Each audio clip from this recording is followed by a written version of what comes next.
nabuhay ang mga usapin tungkol sa The Big One dito sa Pilipinas. Ito ang kinatatakutang malakas na lindol na maaaring maranasan sa Metro Manila. Sabi ng PHIVOLCS, sakaling gumalaw ang 100 kilometrong West Valley Fault, maaaring maranasan ng isang magnitude 7.2 na lindol. Ganito ang mga posibleng mangyari base sa Metro Manila Earthquake Impact Reduction Study. Guguho ang daan-daang gusali, guguho rin ang ilang tulay, magkakaroon ng mga sunog, mawawalan ng supply ng kuryente at tubig sa maraming lugar, mapuputol ang linya ng komunikasyon, mahigit 35,000 tao ang mamamatay, mahigit 100,000 ang masusugatan. Ito ang earthquake simulator ng PHIVOLCS. Ito yung pinapakita kung ano yung iba't ibang klase ng lakas ng lindol na pwede nating maranasan. At ito po, ipapakita natin sa inyo kung ano yung posible nating maramdaman kapag dumating na yung sinasabi nilang The Big One. Talaga pong nakakahilo at nakakatakot. Pwedeng maging sobrang makapaminsala sa ating mga ari-arian at sa iba't ibang klase ng infrastruktura. Ang tanong na lang, handa na ba tayo? Siguro yung tinatawag natin na big one is the impact to the metropolitan or shall I say Greater Metro Manila area kasama yung mga neighboring provinces. So andito kasi yung ating seat of government and most of our development initiatives ay nandito sa Metro Manila, no? So malaki yung impact nito sa Metro Manila. Inaaral natin yung pinakamalaki niya na magnitude na maaari niyang maidulot in terms of the size of earthquake. What will be the impact to the population, to the buildings, and to our investments. Dito sa kanilang hazard hunter map, makikita kung saang mga lugar may fault. Kita rin dito kung anong klaseng mga risk o panganib ang posibleng hinaharap ng bawat lugar, gaya halimbawa ng tsunami, landslide dulot ng lindol, pati na kung gaano kalakas ang ground shaking o pagyanig na mararanasan. Sa pamamagitan nito, makapaghahanda tayo ng maigi. Marami kasing parts yung impact assessment na ginagawa natin.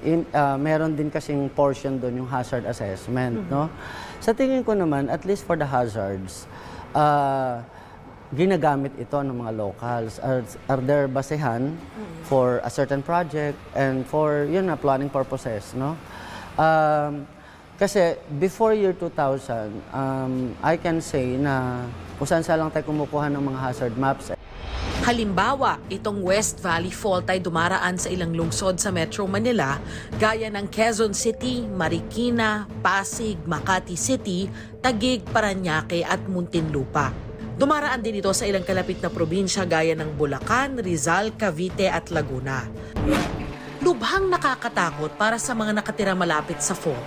Pero sabi ng PHIVOLCS, hindi pa rin dapat makampante ang mga residente ng ibang lugar na hindi dinaraanan ng pulang linya. When I talk about hazard maps, marami yan eh. For earthquake kasi, yung location nga ng fault is number 1. Pero hindi siya dapat lagi na lang natin iniintindi yung fault. Kasi ang rule of thumb lang naman doon sa mga faults ay no development 5 meters to the left and 5 meters to the right.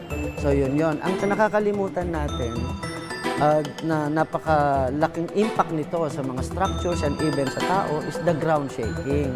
Mahalaga raw na siguruhin na ang lahat ng ating mga bahay at infrastruktura ay matibay at naaayon sa itinatakda ng National Building Code of the Philippines. Ayon pa naman sa MMDA, 64% ng lahat ng mga gusali sa Metro Manila ang itinayo bago pa lumabas ang bagong building code.